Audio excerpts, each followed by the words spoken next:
오늘 같이 나눌 말씀은 창세기 2장 8절에서 15절 말씀입니다. 제가 봉독해 올리도록 하겠습니다. 여호와 하나님이 동방의 에덴의 동산을 창설하시고 그 지으신 사람을 거기 두시니라. 여호와 하나님이 그 땅에 보기에 아름답고 먹기에 좋은 나무가 나게 하시니 동산 가운데에는 생명나무와 선악을 알게 하는 나무도 있더라. 강이 에덴에서 흘러나와 동산을 적시고 거기서부터 갈라져 내 근원이 되었으니 첫째 이름은 비손이라. 금이 있는 하울라 온 땅을 둘렀으며 그 땅의 금은 순금이요 그곳에는 베델리엄과 호마노도 있으며 둘째 강의 이름은 기온이라. 구스 땅 온 땅을 둘렀고 셋째 강의 이름은 히데겔이라. 아수르 동쪽으로 흘렀으며 넷째 강은 유브라데스라. 여호와 하나님이 그 사람을 이끌어 에덴 동산에 두어 그것을 경작하며 지키게 하시고. 아멘. 저희가 원래 예배소서 말씀을 계속 나누고 있었는데요. 예배소서 말씀 통해서 교회란 무엇인가라는 메시지를 계속 나눴습니다.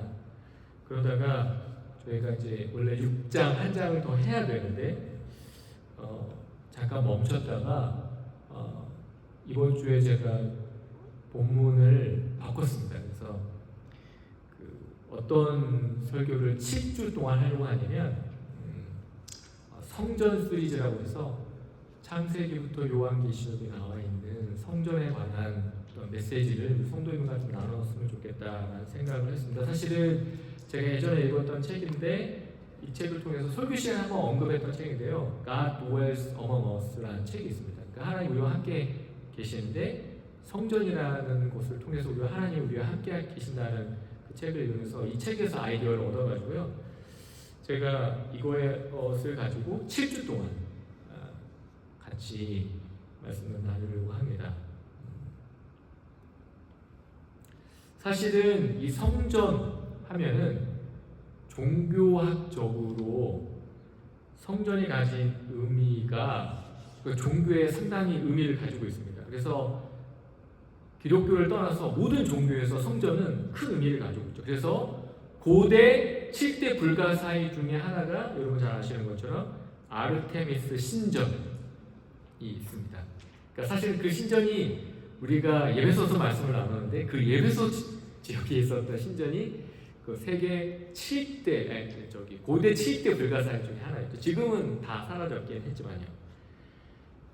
그만큼 신전은 그 종교 또 그것을 상징하는 핵심적인 것이죠. 지금도 마찬가지입니다. 많은 사람들에게 성전이 주는 종교적 힘이 어마어마하죠. 그래서 기독교 안에서도 그 교회 그 건물이 주는 의미가 있습니다. 그래서 저는 아직 안 가봤지만 유럽에 가면 그 교회들이 많잖아요. 어제 기회가 되면 저도 한번 가볼 기회가 있을지 모르겠지만 많은 사람들이 그런 얘기를 하더라고요. 유럽에 있는 교회 중에 100년 된 교회는 교회 축에도 못 든다. 최소한 150년 이상 되고 한 200년 정도 돼야 교회 건물로 쳐준다라고 할 정도로 그만큼 그 교회 건물에 에너지를 쏟고 그 교회 건물을 통해서 하나님의 어떤 상징, 인재를 느끼게 만드는 것이죠. 그렇게 설계를 합니다. 그렇다면 우리가 좀 생각해 볼 것은 우리도 아름다운 예배당에서 예배를 드려야만 하나님의 임재를 더 크게 느낄 수 있을까요? 하나님 만날 수 있을까요? 우리는 어디에서 하나님을 더 친밀하게 깊이 만날 수 있을까? 라는 질문을 오늘 본문을 통해서 한번 해보게 됩니다. 특별히 오늘 본문은요, 여러분이 너무나도 잘 아시는 에덴에 대한 이야기죠. 여러분은 에덴 하면 뭐가 딱 떠오르십니까? 에덴. 에덴의 동쪽이라는 드라마도 있고, 에덴의 동쪽이라는 유명한 존 스타인스백이라는 미국의 유명한 소설가가 쓴 책이 있죠. 에덴의 동쪽이라는 책인데요. 그 책의 핵심 내용은 에덴에 들어가고 싶지만 여전히 에덴의 동쪽에서 에덴을 바라보는 것을 묘사한 책입니다. 예. 오늘 본문 8절을 한번 보십시오. 8절을 보시면요, 이렇게 말씀합니다. 여호와 하나님이 동방의 에덴에 동산을 창설하시고 그 지으신 사람을 거기 두시니라 라고 말씀합니다. 그러니까 하나님이 의도적으로 에덴이라는 동산을 만드셨다고 오늘 본문에서 말씀을 하는데요. 그런데 하나님의 이 에덴이라는 동산을 만드신 목적이 무엇입니까? 바로 사람을 위해서죠. 그래서 9절을 보시면 이렇게 말씀합니다. 여호와 하나님이 그 땅에 보기에 아름답고 먹기에 좋은 나무가 나게 하시니 동산 가운데에는 생명나무와 선악을 알게 하는 나무도 있더라 라고 말씀하죠. 9절 말씀을 보면 에덴이 어떤 곳인지를 알 수 있죠. 아름답고 먹기에 좋은 나무가 있는 곳이 바로 에덴입니다. 그러니까 이 멋진 에덴을 사람을 위해서 하나님이 지으셨다는 것이죠. 그런데 하나님이 아담과 하와를 위해서 지으셨는데 그냥 놀면서 살라고 지으신 것일까요? 아니죠. 15절 말씀을 보십시오. 15절 말씀을 보시면 이렇게 말씀합니다. 여호와 하나님이 그 사람을 이끌어 에덴 동산에 두어 그것을 경작하며 지키게 하시고 라고 말씀합니다. 그러니까 하나님께서 아담과 하와에게 에덴을 경작하며 지키라고 말씀하시는 거죠. 여러분, 경작하며 지키라라는 말씀을 들었을 때 우리가 딱 드는 생각이 어떤 생각이 드십니까? 아담의 직업이 뭐라고 생각이 드시죠? 땅을 경작하며 지키라고 했을 때 어떤 이미지가 딱 떠오르십니까? 혹시 농부 떠오르지 않으세요? 농부 경작하며 지켜라라고 생각하기 때문에 농부라고 떠올릴 수 있는데 사실 그게 아닙니다. 히브리어 원어로 보면 15절 말씀을 보면 그 의미가 다른데요. 15절에서 우리가 생각해야 할 중요한 단어는 경작하며라는 단어와 지키게라는 단어인데요. 이 경작하며라는 단어는 히브리어로 아바드라는 단어를 쓰고요. 지키다라는 단어는 샤마르라는 단어를 씁니다. 그러니까 아바드와 샤마르라는 단어가 쓰이는데요. 이 두 단어를 여러분 꼭 기억하시면 좋을 것 같습니다. 그러니까 경작하며 지키다라는 단어, 이 히브리어가 구약 다른 성경에 어떻게 쓰였는지를 알 때 오늘 본문이 다르게 보이기 때문에 그 말씀을 드리는 것입니다. 어디에 쓰이냐면 민수기에 쓰이거든요. 제가 민수기 말씀을 읽어드릴게요. 민수기 3장 7절과 8절인데요. 제가 읽어드립니다. 그들이 회막 앞에서 아론의 직무와 온 회중의 직무를 위하여 회막에서 심우하되 곧 회막의 모든 기구를 맡아 지키며 이스라엘 자손의 직무를 위하여 성막에서 심우할지니 라는 말씀이 나옵니다. 여기서 심우하다는 단어가 반복해서 나오는데 이 단어가 창세기 2장 15절에서 말씀하는 경작하며 라는 단어, 아바드라는 단어고요. 또 지키며 라는 단어가 바로 창세기 2장 15절에서 사용되는 샤마르라는 단어입니다. 보십시오. 하나님께서 에덴 동산을 창설하시고 아담에게 이것을 경작하며 지키라는 말씀이, 거기서 경작하다와 지키라는 단어가 민수기에서는 누구에게 쓰인 단어입니까? 이 민수기 3장 말씀은 레위인과 제사장의 임무를 제시할 때 쓰이는 단어로 쓰였다는 것이죠. 그러니까 레위인과 제사장들에게 쓰인 단어라는 것입니다. 그러니까 농부에게 쓰인 단어가 아니라는 거죠. 그러니까 성막을 섬기고 지키는 사람들에게 쓰여진 단어입니다. 그러니까 오늘 우리가 읽었던 창세기 2장 15절에서 나와 있는 이 두 단어는 오직 에덴 동산과 성막을 만들 때만 사용된 단어라는 것입니다. 그렇다면 여러분 모세오경의 저자를 모세라고 볼 때 모세는 의도적으로 이 단어를 에덴과 성막에만 사용했다는 것을 우리가 알 수 있다는 것이죠.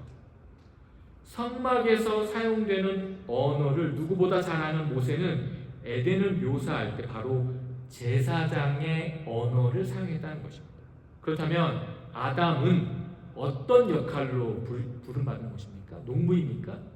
아니라는 거죠.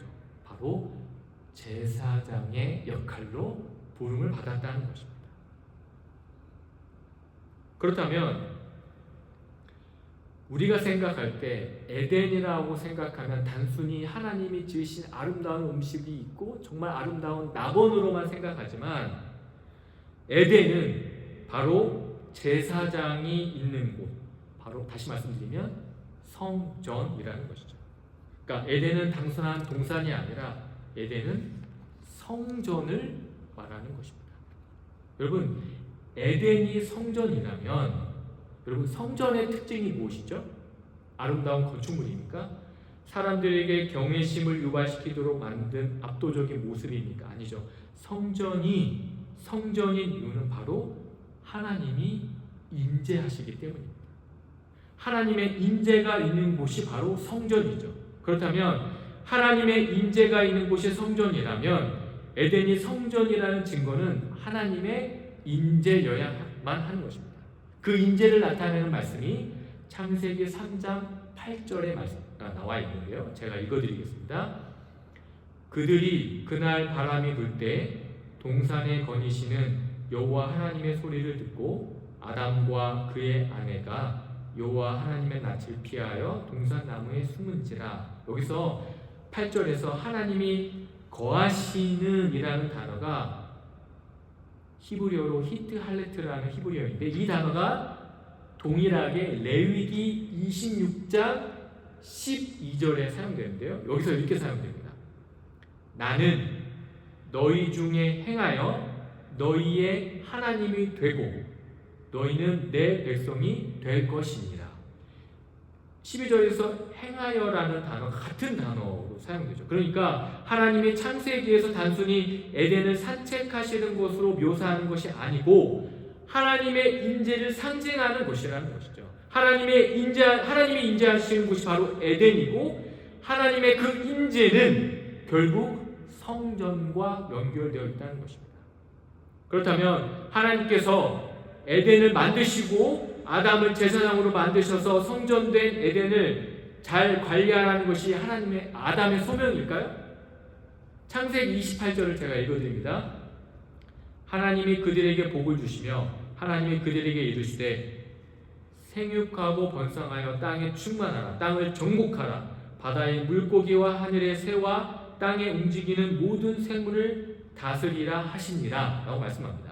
이 본문에서 땅을 정복하라, 모든 생물을 다스리라는 표현은 아담을 제사장이라는 관점에서 보면 어떤 의미일까요? 저희 아내는요 항상 봄이 되면 H마트에 가서 사는 게 있습니다. 뭘 사냐면요, H마트에 가면 정문에 들어가는 입구에 뭘 파냐면 깻잎 묘목을 팔아요. 깻잎. 그래서 항상 봄이 되면 깻잎 묘종을 삽니다. 그래서 이제 그걸 여름에 그걸 키워서 깻잎을 이제 따먹겠다고 사요.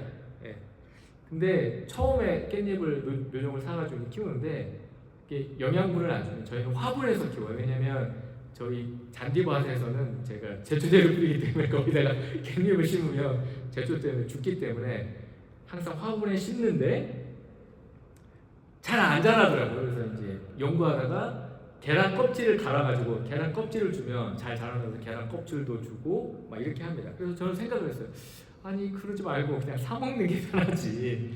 그리고 여름 되면 임금사님이 이따만한 그 깻잎 주시는데 이거 받아가 먹으면 되는데 굳이 깻잎을 사서 그걸 무조건 키워야 하냐 이런 생각이 드는 거죠.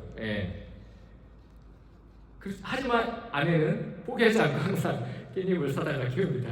이번에는 뭘 샀냐면 고추도 샀어요. 고추 정도 샀어요. 고추도 키워서 먹겠다고.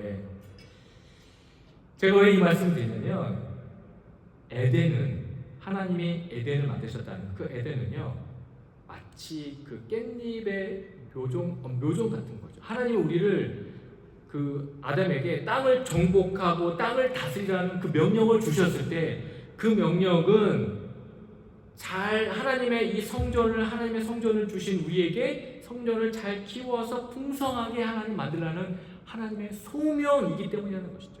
하나님의 인재를 온 세상에 널리 퍼뜨리는 것이 바로 하나님 나라의 백성의 소명이기 때문입니다. 우리가 존재하는 이유, 하나님 우리를 거룩한 백성으로 부르신 이유는 단순히 우리가 잘 먹고 잘 살고 자녀를 잘 키우는 것으로 끝나는 것이 아니고 바로 하나님의 인재가 온 세상에 가득하게 하기 위해서 하나님이 우리를 부르셨다는 것입니다. 이것이 바로 하나님이 아담에게 에덴을 맡기신 하나님의 뜻이라는 것입니다. 하나님의 열망은, 하나님의 뜻은 모든 민족과 백성들이 하나님의 인재 안으로 들어오는 것입니다. 이것이 바로 성경 전체가 우리에게 주는 메시지이죠. 최초의 성전인 에덴으로 시작해서 마지막 성경인 요한계시록에 그 성전이 다시 이야기가 됩니다. 성경은 성전으로 시작해서 에덴이라는 성전으로 시작해서 성전으로 마치는 성전 이야기라는 것입니다. 하나님의 인재 가운데 거룩한 하나님의 백성들이 하나님을 경배하는 이야기가 바로 성경의 메시지라는 것이죠. 그런데 문제가 생깁니다. 하나님이 아담에게 주신 하나님의 놀라운 비전이, 에덴으로부터 시작된 이 비전이 멈춰요. 뭐로 멈추죠? 바로 죄로 인해서 멈춥니다. 아담이 최초의 성전된 에덴에서 어떻게 돼요? 추방당합니다. 하나님의 인재를 잃어버립니다. 고난과 고통과 아픔 속으로 들어갑니다. 바로 이것이 우리가 살아가는 삶이라는 것이죠. 우리는요, 우리의 인생을 우리의 계획대로 이루지 못합니다. 항상 변수가 존재합니다. 젊어서 열심히 돈을 벌고 이제 은퇴해서 재미있게 놀러 다니려고 하는데 은퇴해서 어떻게 되죠? 몸이 아픕니다. 인생이 절대로 내 마음대로 되지 않아요. 항상 힘들고 아프고 슬프고 어려운 일들이 내 인생을 살아가다 보면 생겨요. 내 인생에 에덴은 없는 것처럼 보입니다. 서두에 말씀드렸던 존 스타인백이 쓴 에덴의 동쪽이라는 소설에서 말하는 것처럼 낙원을 꿈꾸지만 결코 낙원에 들어가지 못하는 것을 그린 것처럼 우리의 인생과 같다는 것이죠. 저는 목요일날 현서가 학교에서 돌아오는 날이에요. 근데 현서가 학교에서 돌아오는 날인데 아내가 차를 가지고 이제 현서를 데려오는데 제 친구 딸이 현서과로 유학을 왔다는 말씀을 한번 드린 적이 있죠. 같은 과 1학년이에요. 근데 그 친구가 진이 있어가지고 우리 집 지하에 맡겨놓고 오기로 해서 그 친구까지 데리고 이제 집에 오려고 계획을 했습니다. 그래서 제가 목요일날 일을 빨리 마치려고 한 2시쯤에 일을 마치기 위해서 제가 IAA죠. 거기서 이제 저기 BK에서 열심히 달려가지고 지금 집으로 오늘 일을 조금만 하고 빨리 집에 가서 도와줘야겠다 생각해서 열심히 달렸습니다. 달리고 한참 달리고 있는데 타이어가 텅 또 터졌어요. 그래가지고 저도 이게 너무 큰 소리가 나가지고 타이어가 16번째 타이어가 터졌습니다. 타이어가 총 몇 개? 18개가 있거든요. 16번째 타이어가 터졌는데 보통 타이어만 터진 게 아니라 타이어가 터지면서 머드플랩을 물고 들어갔어요. 그래가지고 머드플랩 붙잡고 있는 쇠 구조물이 있는데 그 쇠 구조물까지 타이어가 터지면서 말아가지고 그걸 휘어버렸어요. 그래가지고 제가 밖에 나가서 이제 고속도로 갓길에다가 주차해놓고 내려가서 보니까 야 이거 오늘 일찍 가는 걸 넣었다. 아이고야 어떡하나 하나님 그러면서 전화해서 이제 로드 서비스를 받았는데 보통 일반적으로 타이어가 터지면 1시간 반이면 끝납니다. 모드플랫도 갈아야 되고 휘어진 모드플랫 베스킷도 고쳐야 되고 해서 3시간 반이 걸렸어요. 그래가지고 거의 제가 할 수 있는 일 마지막 시간까지 예상 시간까지 기다렸다가 집에 들어갔습니다. 그러면서 드는 생각이 뭐였냐면 그러니까 집에 일찍 들어가서 아이들과 식사도 못하고 바로 자서 바로 그 다음날 또 일하러 가야 되는 그런 상황이 됐죠. 제가 드리고 싶은 말씀은 뭐냐면 우리의 인생과 우리의 삶은 언제나 우리 뜻대로 되지 않는 거죠. 이게 우리의 인생인 것 같습니다. 하나님이 우리를 이런 힘든 인생에 그냥 그렇다면 그냥 내버려 두셨을까요? 아니죠. 하나님의 뜻대로 살지 않고 불순종한 아담을 에덴에서 추방하신 하나님이요, 우리에게 애단을 주지 않으십니까? 아닙니다. 요한복음 1장 14절 보시면 이렇게 말씀해요. 말씀이 육신되어 우리 가운데 거하시며. 여기서 거하시며라는 단어가 바로 장막을 치다라는 단어라고 예전에 한번 말씀드렸습니다. 성막에서 사용된 단어입니다. 그러니까 성막에 임재하신 하나님이 예수 그리스도를 통해서 다시 우리 가운데 임재하신다는 거죠. 예수님이 우리에게 오신 것은 단순히 우리의 죄만 없애기 위해서 오신 것이 아니라 에덴에서 잃어버린 그 하나님의 임재를 다시 가져오기 위함입니다. 아담이 실패한 에덴을 하나님이 직접 예수 그리스도를 통해서 우리에게 다시 허락해 주신다는 것이죠. 비록 우리의 인생이 우리의 뜻대로 되지 않지만 우리는 하나님의 임재를 느끼며 살아갈 수 있다는 것입니다. 우리 교회가 멋진 성전처럼 사람들에게 경외감을 주지 못하지만 우리 각 성도들의 인생 가운데 하나님의 임재를 느끼며 하나님과 동행하는 삶을 살아가는 것이 바로 하나님이 우리에게 주신 소명이라는 것이죠. 오늘부터 시작해서 우리는 이 하나님의 성전에 대해서 살펴볼 것입니다. 이것이 무엇입니까? 바로 복음이며 힘든 우리의 인생의 복이라는 사실을 기억하시기 바랍니다. 그리고 우리가 비록 우리의 환경이 에덴이 아닐지라도 우리는 언제나 하나님의 임재 안에 있다는 사실을 붙들고 살아가시는 우리 귀한 성도님 되시기를 주님의 이름으로 축원드립니다. 기도하겠습니다.